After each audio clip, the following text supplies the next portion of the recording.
Chris Codinas, licensed professional counselor, also the host of We Need to Talk on every Sunday at noon, and then I post this stuff up to social media. This video is for educational and informational purposes only. The views and opinions stated herein are mine and mine alone. They do not represent the ACA, the APA, or any other therapist for that matter. Boom, shakalaka done. I'd like to thank my sponsor, BetterHelp, BetterHelp, BetterHelp.com/Chris Codinas. They're an online therapy company. They are international. There are 40,000 therapists working for them. I've gotten great feedback from people using them.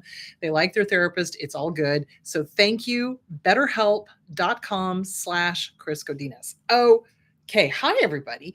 Okay. So couple of topics I wanted to talk about today, and something I did not realize until just now. Apparently, Neil Gaiman has been accused of sexual harassment, and they're canceling all of his stuff like Good Omens and, any future projects and things like that. Also, on the same vein, apparently that creep Weinstein is also getting more charges against him, which I'm thrilled. It's like, if these people are doing what they're being accused of doing, they need to be out of the industry. That's all there is to it. There's no room anymore for that kind of behavior. So anyway, there is that. But in current events, what I wanted to talk about is, and this was on the AP, so there was a cult. So we need to talk about cults a little bit because this concerns me. So there was a cult in Kenya called the Good News International Church, and they arrested this guy. I know I've talked about it before. They arrested this guy last spring, I think it was. But as they've been doing more excavating around the compound that this guy had, they're finding more and more bodies. And this is going to be on the level of the People's Temple, which was Jim Jones. And it was, I think it was 900 people ended up being murdered by Jim Jones and his goons. So remember, cult leaders are narcissists, 110%. They're antisocial, they're narcissists, they're dark triads. They truly believe that they are above the law. They truly believe that they are God's emissary, which if anyone tells you they're God's emissary, y'all need to run in the opposite direction. I'm just saying. So they prey on people who are in a desperate state. Jim Jones did the same thing. So let's back it up for a little bit. And I want to talk about the Moonies. So where do you think the term gaslighting, or not gaslighting, love bombing came from? Love bombing came from the Mooney cult, which would in the early 1970s, yes, I'm old, I'm from the 1900s, but from the 1970s, what they would do is they would grab people and they would quote unquote love bomb them. That's where we got the term from. And then, of course, the person would feel wonderful and good. And, oh, this is a great church and I need to be involved in it. And da-da-da-da-da-da. Well, then, of course, they got involved in it. And then the cult leader started telling them who they could and could not associate with, who they could and could not sleep with, who they could and could not marry, et cetera, et cetera, et cetera. So this guy in Kenya did a very similar thing. So basically what he did is he started gathering people to him, very charismatic. That's what a lot of antisocial psychopaths is very charismatic. He told his followers that in order to get close to Jesus, and this is where I'm just like, oh my God, quite literally, in order to get close to Jesus, they needed to starve their children. Yeah, like starve their children, starve themselves to death, and they would meet Jesus that way because Jesus would appreciate their suffering. Oh, and those that didn't go with it, as they are excavating these graves, they are finding evidence of torture. They're finding evidence of blunt force, killing, like they're hitting them over the head kind of thing. They're finding evidence of execution style. It's just because if you don't agree with the narcissist, if you decide to leave, they can't just let you leave. They're going to kill you because how dare you not believe what they believe? How dare you not think how they think? How dare you possibly expose them for the charlatans that they are? That's why they do that. That's why Jim Jones killed the senator, because the senator had flown down to South America or Central America, South America, anyway, somewhere down south to investigate because family members were concerned. Same kind of situation here. There are over 600 people missing. 600. Jim Jones killed, I think, 900. So this is kind of on the same level. This is insane. And as they're going through and they're digging up these graves, they're finding more and more and more, and they're like mass graves. So the death toll is definitely going to go much, much higher. It's not getting a lot of airplay here in the United States. It should, because cults can happen anywhere, and they do. All it takes is a charismatic dark triad, narcissist, psychopath, control freak that can talk people into doing the unthinkable. And a lot of people did. And a lot of the bodies had signs of starvation, especially the children. So it just, so you got to be on the lookout, man. These predators, and they're predators, prey on people who feel unloved, who feel like they don't have a place to belong, who are looking for a deeper connection kind of thing. They'll come off as, like I said, with the love bombing, like with the Moonies. It's like, oh, we love you. You're wonderful. This is a great church. You would love this, blah, blah, blah. And then, of course, we get flooded with those dopamine, serotonins, norepinephrines. And we start going, ooh, I want to feel that again. And then we go off into the cult. And then, oh, Lord, it's not good. It's not going to end well. So cults can happen anywhere. Does not need to necessarily be Christian-based. This guy happened to be, I think it was fundamentalist kind of Christian, but it can happen. Cults happen in all religions, guys. They can have Buddhist cults. You can have Islamic cults. You can have New Age cults. There's a lot of New Age cults, What was that one Nexium thing? So you got to be very careful, and you've got to use your critical thinking, and you've got to really make sure that whatever decisions you are making are clear-headed and not because of fear, obligation, guilt, or the dopamine-induced love bombing. You know what I'm saying? Because that's how they manipulate people. So anyway, I just wanted to make you aware of that. They've caught the guy, which is good. He's in jail in Kenya, which is good, and he's on trial. But that doesn't help the families of all of these people who are now, the people are dead. Families are having to mourn them. They're getting answers, which is good, because for months they were like, where is my loved one? Well, now they know, which is horrible. I don't want to. How this monster could force these people to live in a question mark for months at a time, all the while saying he's innocent. Of course, nothing's his fault. Oh, well, they chose to. Oh, well, they decided to. Oh, well, it wasn't my fault. It was their fault. Are you effing kidding me? I had my F-bomb. Where's my F-bomb? This is what I think of this freaking cult leader. Boom. You know what I'm saying? What a freaking orifice. Flatulating. You know what I'm saying? So anyway, be careful, guys. You got to be careful. The cult leaders are out there. There are wannabes everywhere. So you want to watch out for gurus, like real gurus, like the ones that are like, that pseudo calm, I have all the answers. Oh, honey, please. I will tell you right here, right now, I ain't got answers. I have some suggestions. If you take them, that's great. If you don't, that's also great, because that's your choice.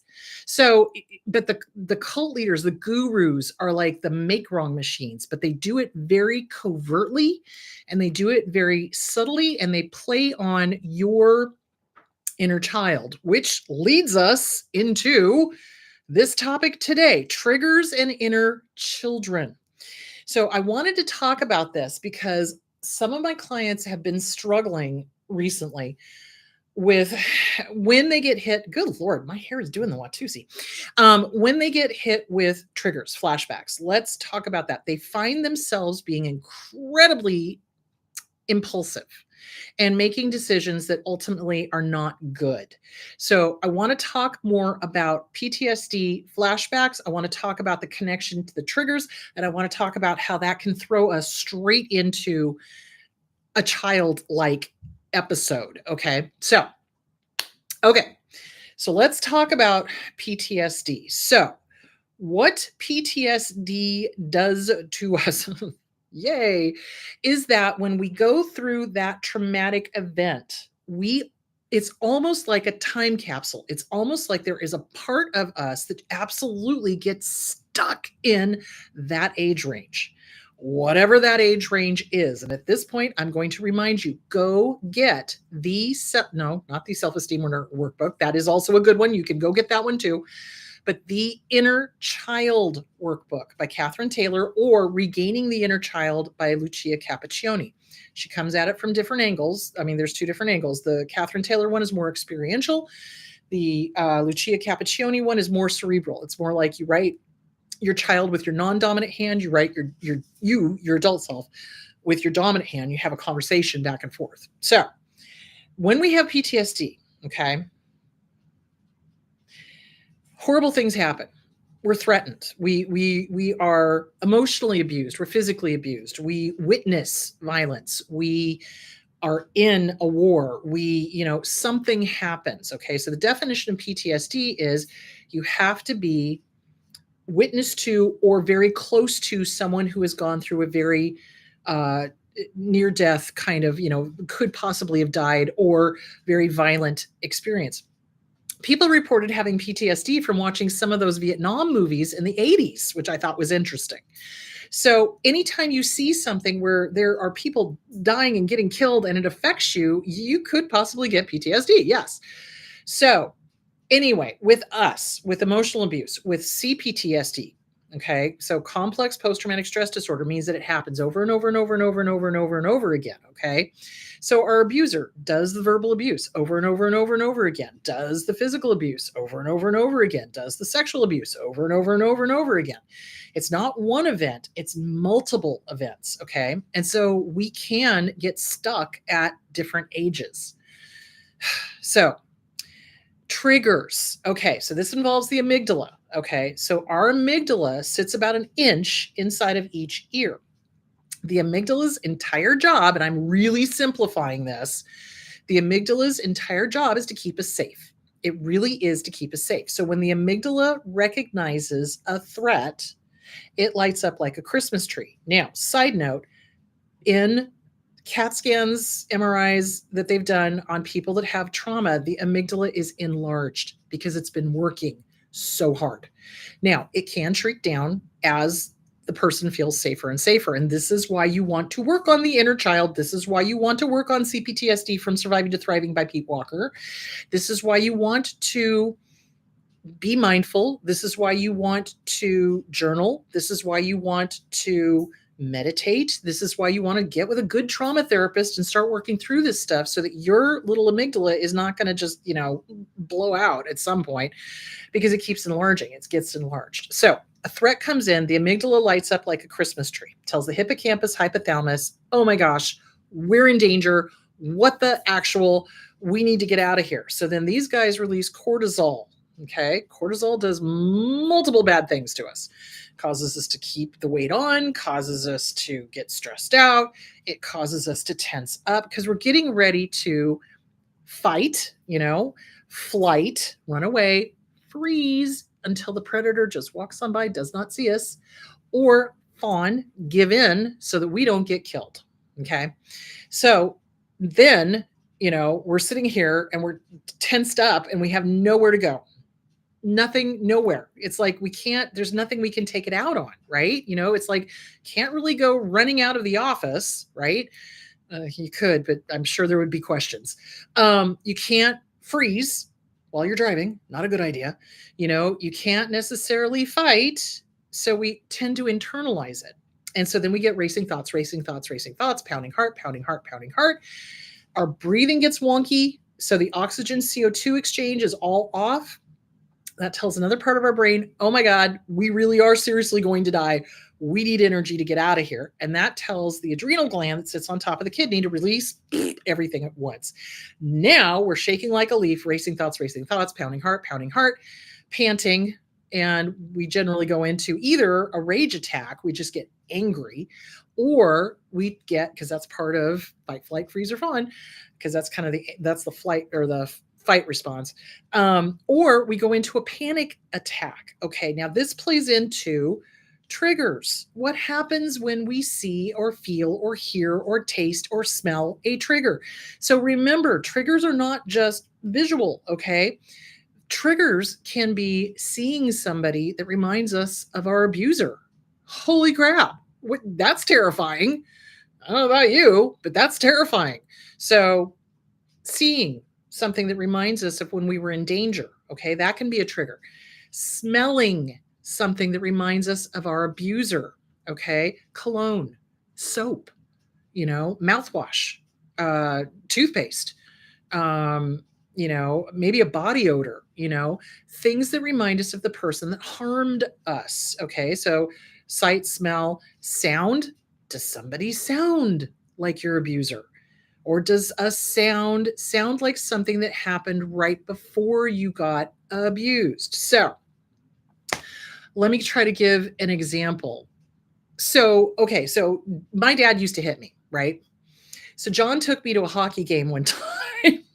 I think he knows the story I'm going to tell. He took me to a hockey game one time. It was a AAA league, or one of the, not professional, but like a farm league kind of thing. And so we were right on center ice, and we were like 2 rows back from the glass, right? And I enjoy hockey because I'm amazed at the way those people are able to skate and fall down and not use their hands and get back up. I'm like, how'd y'all do that? That's really wow. So I enjoy the athleticism of it. But these two guys got into a fight right in front of the glass, right in front of us. And oh my God, I had a complete panic attack because I was triggered. Because here were two very big males going at it, like beating the living crap out of each other. That's the one part about hockey I did not like. I'm glad they've kind of cut back on that. But so they were beating each other, and that reminded me of my dad, and then this idiot that was in the front row was like banging on the, and egging him on. I'm like, y'all are a bunch of morons. Geez, I mean, just don't get me started. So, yeah, so that was a total trigger. Even though I was safe, even though it wasn't my dad, but it was two males that were angry and yelling and hitting, and it scared me to death. Now, this is where we connect it to the inner child. How old was I in that moment? I would say I was probably, if I were to guess, I would say I was probably about 8 to 9, because that's when my sister left home and I was alone and I had to deal with him. And that's when he started abusing me. So I would say I was about 7, 8, 9, around in there, very young. And no, I had no words. Poor John, he was just like, "Are you okay?" And I'm like, "Yeah, I'm fine." And then they stopped the fighting and they went on, and I was okay, and I breathed and I was okay. But yeah, I was about 7, 8, or 9 in that moment, and I felt helpless, and I felt terrified, and I felt angry. Like, how dare you? I'm here to have a good time. Do not beat each other in front of me. Thank you. I mean, and then that idiot that was drunk in the front, I'm just like, oh, please go away. Anyway, and that was another thing that contributed to it, because my dad was an addict. So, it was like the perfect storm of all the things that reminded me of my abuser. So triggers absolutely throw us into a panic attack. And sometimes we're not able to stop it until we're well into it, like, that kind of thing. That's pretty much where I went. And it throws us into whatever age it was that we first got traumatized, or whatever that particular event reminds us of. Now, some people, their abuse didn't happen until they were in high school. So when something happens that reminds them of something that happened at that age, they get thrown into being a teenager. So there's a whole bunch of stuff that goes along with that, which is why I really encourage you. Read CPTSD from Surviving to Thriving by Pete Walker. Read the Inner Child Workbook, either by Lucia Cappuccioni, which is Regaining the Inner Child, or the Inner Child Workbook by Catherine Taylor. All of this stuff is interconnected. It's not separate. It drives me crazy when people are like, "Oh, I'm working on this over here." And I'm like, you need to be working on all of it as a whole. Seriously, because it is all interconnected. The inner child is connected with the trauma. The trauma is connected to the PTSD. The PTSD is connected to our physical well-being. It's not, we're not separate. It's all one. You know what I'm saying? So, okay. So backing it up. So inner child. So some people think that, oh, the inner child is a little one, right? Or, maybe this age, but it can be multiple ages. So think of it this way. If we're dealing with complex post-traumatic stress disorder, complex meaning it happened multiple times over a long period of time, after the fact, we are having anxiety, depression, we're not dealing with it well, we're having nightmares, we're, all of that stuff. There's going to be different ages, inner children, dealing with different traumas depending on the trigger. So this is why it's hugely important. Figure out what your triggers are. What triggers you? Now, here's something else I want to talk about. Little kids, little ones, not teenagers, but 12 and do not have the cognitive or the emotional intelligence to know how to deal with what's going on when they're being abused or when they're witnessing abuse. Okay. So little kids are very much into a sense of fair play. And they should be. Everybody should be into a sense of fair play. But with little kids, it's very almost Talionic thinking. So an eye for an eye, a tooth for a tooth kind of thing. You hit me, I'm gonna hit you back. You hurt me, I'm gonna hurt you back. And you couple that with a narcissistic parent, that's how they think. That's how narcissists and malignant borderlines are. It's like they're very Talionic. They're very, they think everything is on purpose. They think everything is intentional. They think everything is done, this is personal kind of thing. And so, children do things. They break things, they, whatever. And instead of going, oh, that's an accident, you did that on purpose. And it's like, nope, there are 6. So what I'm trying to say is that kids get this sense of revenge learned from the abusers, if they were malignant borderline or if they were malignant narcissists. Also, they don't have a good sense of cognitive ability because they're young. They don't have the experience. They don't have the emotional intelligence yet. So a lot of times when things happen to us and we get triggered, one of the things that we tend to do is revenge. I'm going to fix you. I'm going to get I'm going to How old are you in that moment? How old are you? Because let me tell you something, 6, 7, 8-year-old, 10-year-olds, they're not real good at being diplomats. They're not really good at separating out what's personal and what's not, what's the other person's problem and what's not.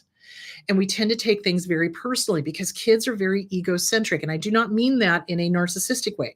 I mean that in that kids don't have the cognitive ability to understand that they begin and end here and somebody else begins and ends over there. And what somebody else does or doesn't do speaks volumes about that person and nothing about them. Kids don't have the cognitive ability to get that. So if you find yourself getting triggered and immediately diving into, I'm going to fix their wagon, I'm going to get them, I'm going to do revenge, how old are you? How old are you when that original trauma happened? What does this remind you of? Who do these people remind you of? Who are they a stand-in for? Because that's what we do. So again, because kids think that the sun rises and sets on them because they don't have the cognitive ability to get the bigger picture. When we're older, when we're teenagers, we start seeing that the world is not all about us. Mainly when we get to be older teenagers, not so much in the 14, 15, 16-year-old range. They're still very, oh my God. But as we get older, as we get as out of teenage years into young adult years, it's suddenly like, oh, this isn't all about me. Oh, this isn't, personal. Oh, this isn't, this is about them. This is about, whatever.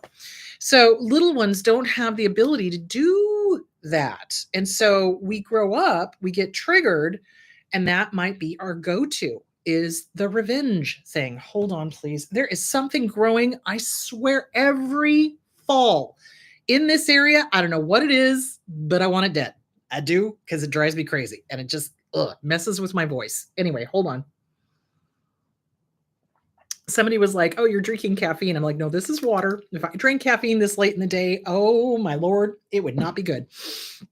So, all right. So, inner child. So, it's not just going to be one age. You really need to be mindful.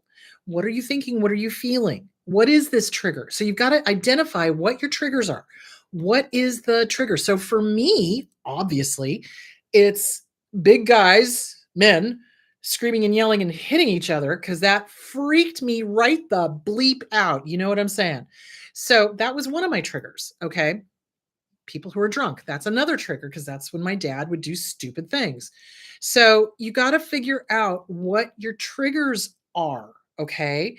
And because it's an and world, so you figure out your triggers. How old are you when you are feeling activated? When you are triggered? When you are, how old are you? That is the age that you need to have a conversation with. So, what does that look like? Well, it depends on which workbook you go to.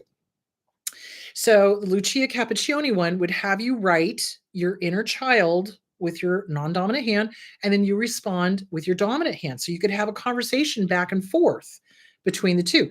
The Catherine Taylor book would probably have you imagine having a conversation with that 6-year old, 12-year old, 15-year old, 20-year old, whatever age you were when you got damaged with that particular trigger. And every trigger is going to be different. Every trigger is probably going to be a different age. Especially if you had a family of origin that was just cuckoo for Cocoa Puffs. You know what I'm saying?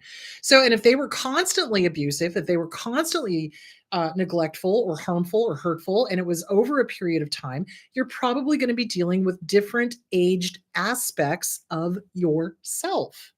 So some of my clients, when they figure this out, they get very angry and they're like, I hate them. And I'm like, oh no, no, no, no, no, no, no, no, no, no, no. Your little inner children were doing the best they could with what they had. You must love them because they are you and they got you to here. So, oh, I got goosebumps when I said that because they helped you to survive. Your little ones, yeah, they didn't know what was going on. Yes, they were very naive. No, they didn't have emotional intelligence. No, they didn't have critical thinking because they weren't older. They did the best they could with what they had, and they need help growing up now. And that's really what inner child work is all about, is identifying the triggers, identifying how old that little one was when they got hurt, and then helping them grow up and helping them feel safe and helping them be healthy, really, is what it is. The anger does not need to be at the inner children, okay? Yes, the inner child makes some kind of weird decisions. So, for example, here's another one. Um, let's say that the parents gaslit like crazy, okay? Just lied, lie, lie, lie, lie. If their lips were moving, they were lying. So the child that was lied to and probably made fun of for believing the lies with other people, because people don't understand, right? Grows up and somebody misspeaks or actually lies to them. And oh my goodness, they go off the rails. They get angry. They, accuse them of being a liar. They, rah, rah, rah, rah, rah, rah, in a misguided attempt, that little one's misguided attempt to get back at the parents and also to stay safe. Okay. This often happens when survivors of abuse have to go to court and the abuse survivor does not understand how the court works. Okay. Courts are, how do I explain this? They're a completely different world. I mean, honestly, it's like walking onto an alien planet. It is. They have their own language, they have their own customs, their own manners, their own everything. And the way courts work, you see on TV. And so a lot of times targets of abuse get very angry because it's not going fast. It's not. And what I tell people is courts are like a flour mill. They go very slowly, but they grind very finely. And it takes a long time to get through all of the processes to get to the end. A non-contested divorce still takes, I think, 60 days because they have a cooling off period. So that's still a long time, right? For a non-contested, you would think that if both parts of the couple were like, look, we're done, that a common sense judge would be like, okay, you're done. We're finished. Thanks. Go live your life. No, they make you wait 60 days. So, which I think is stupid. So in a contested divorce, it can drag on for a year plus. Okay. You're not looking at a quick resolution, especially if the abuser has hired an attorney that's just like them, right? And is filing motion after motion after motion after motion after motion after motion after motion after motion, which all need to be dealt with. And that's done intentionally, let me tell you. So whether they're representing themselves or whether they find a narcissistic attorney to represent them, it's done intentionally because they do not want to lose that connection to their favorite punching bag. So a lot of times survivors of abuse get very, very angry. And so when they do, I have to be like, whoa, whoa, whoa, this is how the court system works. Don't yell at your attorney. Your attorney is there to help you. And honestly, that attorney did everything they were supposed to. So they did right by you. So you may need to go smooth things over with them. So in other words, they attack the attorney because it's not going fast enough. It's not, going their way. It's not, whatever. And so then I have to be like, okay, how old are you? Who didn't respond to you when you needed them? What age were you when you were not believed or you were not listened to or you were not heard or seen? How old were you? And oftentimes it comes back. It's a little one. It's in that age range where there's not a lot of cognitive thinking. It's not a lot of logic and critical thinking. There's not a lot of emotional intelligence because there's no experience. So this is why it's important to work on your inner child. You do not want to attack your attorney, especially if your attorney is doing the right thing. You don't want to go after the judge, especially if it's just because it's taking long. Remember, every single judge out there has at least 800 cases on their docket. What they really want is for you guys to agree and get out. And that's not going to happen in a high contest, high conflict divorce. And so oftentimes we get triggered, right? Because we're not being heard, or we don't feel we're being heard. We don't feel we're being listened to. We don't feel we're being seen. We don't feel we're being believed. And that kicks us back to when was the original not being heard, seen, or believed? Little ones. So you want to be able to comfort that inner child, like literally love that child, comfort that inner child. So let's talk about some ways that we can do that. So first of all, working on those books. Second of all, what you can do is identify the time period or that specific incident. If you can remember the incident where you did not feel heard, seen, believed, etc., or whatever the trigger was, you can go back to that memory. Stand behind your inner child with your hands on their shoulders. Lean over and talk to them. Hey, little one, I gotcha. I'm right here. I see what's happening. We don't have to continue doing this. We don't. We're adults now. You helped me get to be an adult, and I'm going to help you feel safe. And then you can imagine doing whatever you need to do in order to feel safe, remembering that moment. Now, that doesn't change the fact what happened, but remember, the amygdala is 3 O's stupid. It is. Okay? So if you start working on making your inner child feel safe, it's going to go, oh, okay. Yeah, no, the adult's here now. Yeah, no, we're good. Okay, yeah, cool. No, stand down. Okay, we're good. Seriously, that's just the way the amygdala works. It's 3 O's stupid. It's not very bright, but hey.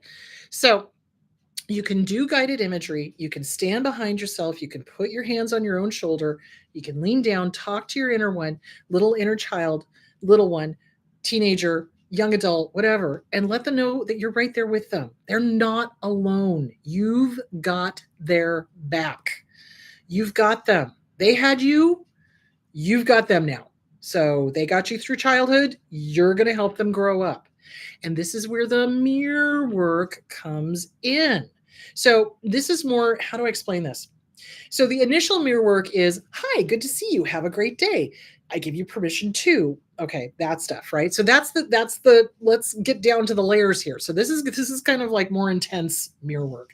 So more intense mirror work is you look at yourself in the mirror, you make eye contact, and you talk directly to your inner child slash children. Hey, little ones, I see you. I hear you. I believe you. I was there. I know it happened. You are believed. You are seen. You are heard. You are loved. And you have the right to be happy.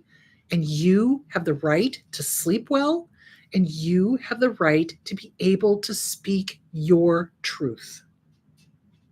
I love you. Have a great day. And then walk out. So it's getting a little more intense. It's getting more down to the individual traumas, the individual triggers. And that's why it's really important. Get a journal. Get a journal. Start writing it out. How many times a day are you getting triggered? What is the trigger? What activates you? What gets you into that fight, flight, freeze, or fawn mode? What's happening? What's going on? So it's really important to identify what the trigger is, how old you are when you're having that trigger, what age does that kick you back into, and then to soothe and comfort that age of that inner child. Now, a little more serious discussion here. I mean, not like this wasn't serious. This is all serious, but you know what I'm saying. A little more serious discussion or a little more heavy discussion. This is going to be a trigger warning, guys. People who have been sexually assaulted or molested by either their family of origin or by a stranger or a family friend or whatever often report having flashbacks in the middle of sex. This is common. This is normal for those of us who have been sexually molested. So I just want to validate that. You're not crazy. It's not abnormal. It's kind of to be expected.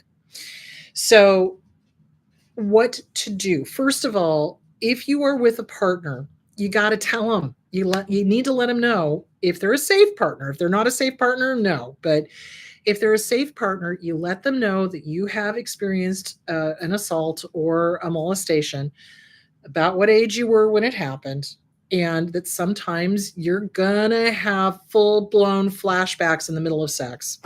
It's just gonna happen. It does. And it's really a good idea to get with a good trauma therapist. So you got to start working on the trauma. You got to start working on that particular trigger because that interferes with our ability to have a healthy, normal sex life.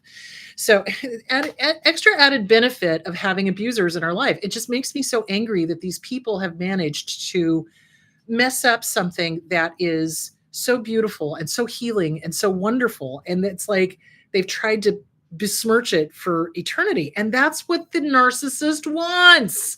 That's what the antisocial dark triad wants. Every time they want you, every time to have sex, they want you to think of them or the abuser, whoever it was. So really, it's a matter of evicting the abuser out of your head, recognizing when you're triggered, and having some sort of safe word with your partner so the partner knows to back off. And this needs to be a conversation when you're not having sex. So like ahead of time, you need to be like, look, I was assaulted when I was whatever age it was. I find myself having flashbacks. I find myself dissociating. Sometimes that happens too. That's also a normal response.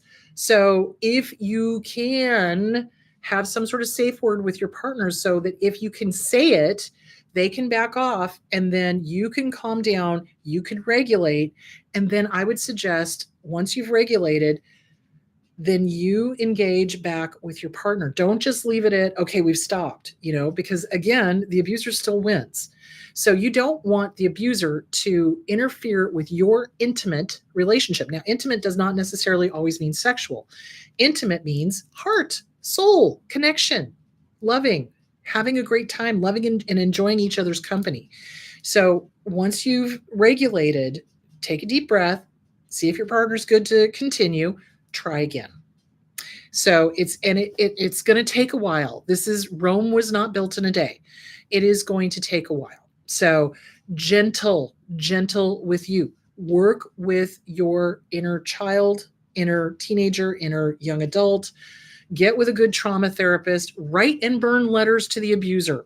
Like, put it back on them. Seriously, Pete Walker, CPTSD from Surviving to Thriving.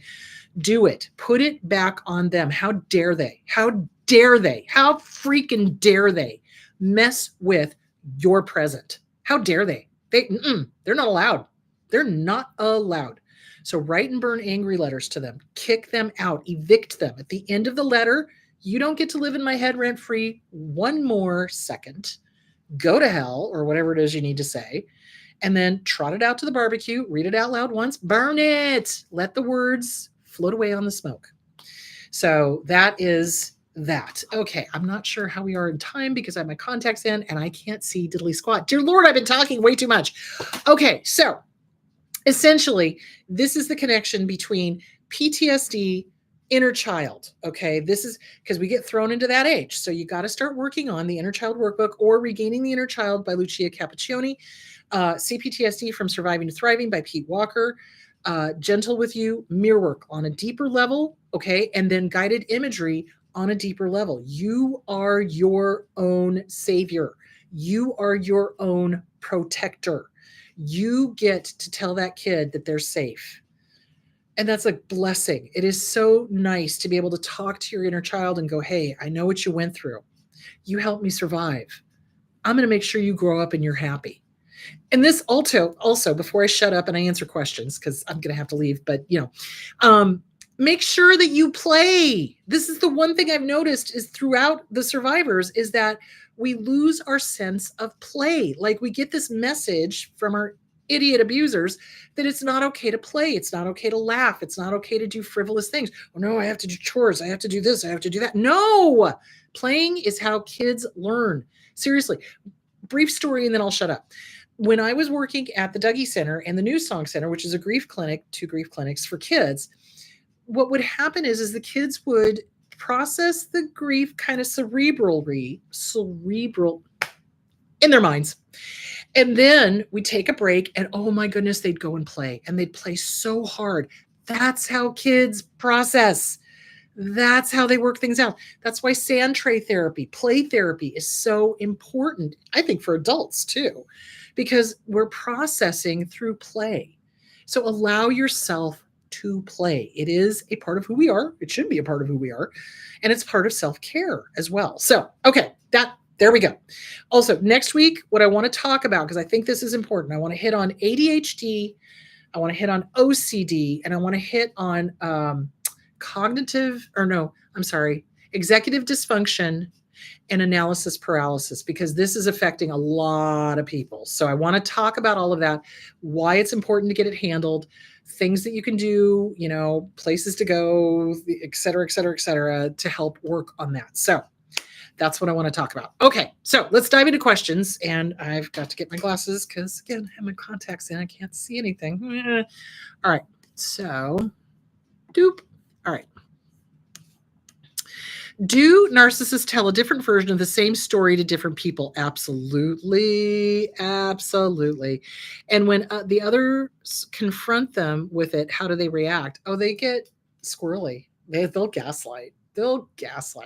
So yeah, it depends on who their audience is, and they'll tell whatever version is going to suit them the most. If they get confronted on it, they'll get squirrely. Oh, you didn't remember that right. No, that's not what I said. That kind of thing. They'll gaslight. They'll do the typical narcissist BS stuff. Sometimes they'll get enraged. It depends. It depends on who the audience is, who's there, what's happening, how much narcissistic supply they've had that day. But generally what they'll do is they'll revert to gaslighting. Oh, you're remembering it wrong. Oh, that's not right. Oh, blah, blah, blah. That kind of thing. Does a narc parent start telling others they spoke to the estranged adult child, or that the estranged child is abusing them while there's been no contact for over a decade? Yes. So remember, abusers tell the story that they can live with. And usually, if that story is being told by an abuser, it's a lie. So, yeah, they'll flip the script. They'll flip the script and they'll say, oh, my child was abusing me. I'm the one that ended the relationship because they're saving face. It's all about image, it's all about saving face, et cetera, et cetera, et cetera.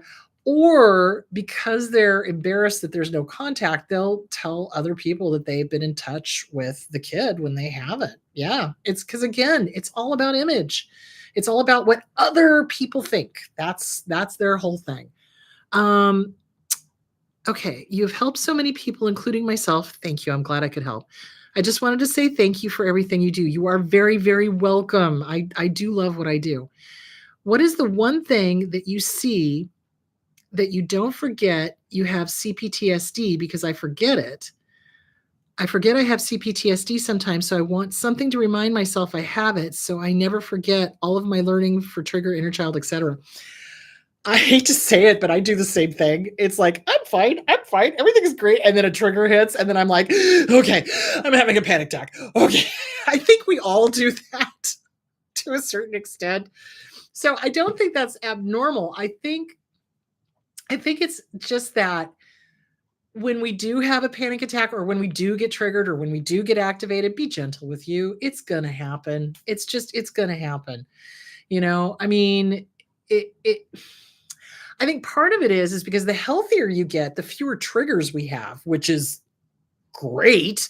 Or when we do have a trigger, we're able to kind of recognize it and kind of go, okay, I'm feeling a little activated right now. How old am I? What's going on? Breathe. Okay, and so we're kind of able, we have more tools to deal with it, but it's going to happen. And I kind of do the same thing. It's like I'll be bebopping along, no problem. And then I'll see something on television or, uh, uh, sometimes, rarely, it doesn't happen very much anymore, but sometimes clients will talk about things that are extremely triggering. And I have to be like, totally cool, totally fine. And then I get done with the session and then I go into the bathroom and splash water on my face and go, okay, breathe. You're fine. You're fine. You're fine. You're fine. Everything is okay. Everything's good. You know, that kind of thing. So yeah, it's going to happen. We're going to get triggered. I don't care how much you've worked on yourself. It depends so much on, what the trigger is, what the story is, what the event is, what's going on in your day, and I think the biggest thing is don't be angry with yourself. It's gonna happen. And you just be gentle with you. It's just like when a little kid, how do I explain? When a little kid has a nightmare or your dog has a nightmare, you're going to comfort them. You're going to be like, hey, you're okay. Everything's fine. Yes, you're a little triggered right now, but you're okay. It's okay. You're not that little 6-year-old that couldn't defend themselves. You're okay. So it's going to happen. It's going to happen. And we do forget. I absolutely. Yeah. Because I think the thing of it is we don't want to identify as our trauma. That's not a healthy thing to do. We are a human being that has been traumatized for sure, but we don't want to identify as our traumas. Are we going to have triggers? Yes. Are they going to come out of the blue on a Tuesday? Yes. And what do? Gentle, gentle, gentle, gentle. You breathe, you remind yourself you're human. You've had traumas. This triggered you. Okay, go journal it, work on it, see if you can do something different next time or why that triggered you. And you just be gentle with you. Gentle, gentle, gentle. That is the name of the game. Okay, let's see. Where are we? You won't forget all of your learnings. You won't. You're going to remember them. It's just that sometimes we forget we have triggers. It happens. Okay, my mom is an amazing grandmother. It makes me so angry. How do I grieve that she changed and really is better now? It makes me so mad because why couldn't you do that for me? I'm suddenly seeing red alert, shields up, be on alert in my head. So narcissists will love kids until they start really developing their own sense of self. I don't know if your mom is a narcissist or not, but generally people don't change their basic behavior if they're a narcissist. Okay. If your mom went to counseling and figured it out, then maybe not being a narcissist. But if the mom is a narcissist, they're not really going to change. And you want to be careful of sabotage. Narcissists will sabotage. So the grandparents, if they're narcissistic, will want to undermine your parenting kind of thing. Um, and it depends. What is the payoff? Why did they change? What's the payoff? I'm very distrustful. If somebody was abusive and suddenly they're parent of the year, what's the payoff? What are they getting out of it? Who are they impressing? What's the ego supply? What's going on? You have a right to be mad. You do. But I wonder how much of what their change is real and how much of it is performative. In other words, who are they performing for? Who do they think's watching? Kind of thing. So for you, I would definitely recommend writing and burning an angry letter. Do not send it. Do not send it. It's not going to do any good. And really have your eyes open for why. Why did they change? What's the payoff? What are they getting out of this? And what's the motivation for them changing? And is this long term or is this short term? And how old are the kids?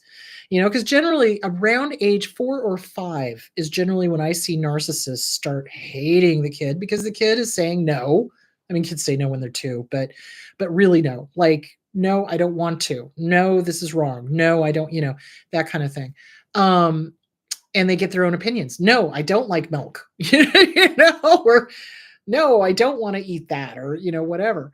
So, and they don't like that. They don't like the child to not be this lovely little mini me that they can dress up in cute little clothes and show off to everybody. And the kid is going to be human. They're going to be picking their nose. They're going to be drooling. They're going to be, all sorts of fun stuff. And narcissists don't like anything less than perfection. So the question is, how old are the kids? I don't know. The question is, what was the motivation for changing? Don't know. Don't know if this person's a narcissist or not. Was there therapy involved? Did they get help? Did they make a full apology to you? Did they make amends? If the answer is no to those, then I would be highly suspect and really watch your kids for signs of sabotage. So that's just me. All right, kids. I think that's it. You guys go have a great week. Now, I had questions from last week that I wasn't able to get to because this week has been crazy go nuts. So I will do videos this week on those questions. Probably won't be Monday. It'll probably be like Tuesday, Wednesday, Thursday, that kind of thing. So I'll answer those questions. Next week, I want to talk about executive dysfunction, ADD, OCD, and analysis paralysis, because a lot of my clients are having problems with that. And so I want to talk about that. So, and it backfires on us in like court situations and things like that. So how to help yourself if you've got those issues and you're going to court, because whoa, that's a lot. Okay. All right, my loves, you guys go be awesome and have a great day. And I need to figure out where the heck I am. All right. Go be awesome. Have a great day. Drink plenty of water. It's still freaking hot here in Phoenix. So take care of yourselves. Drive carefully. Watch out for the snowbirds. All right. Talk to you later. Bye.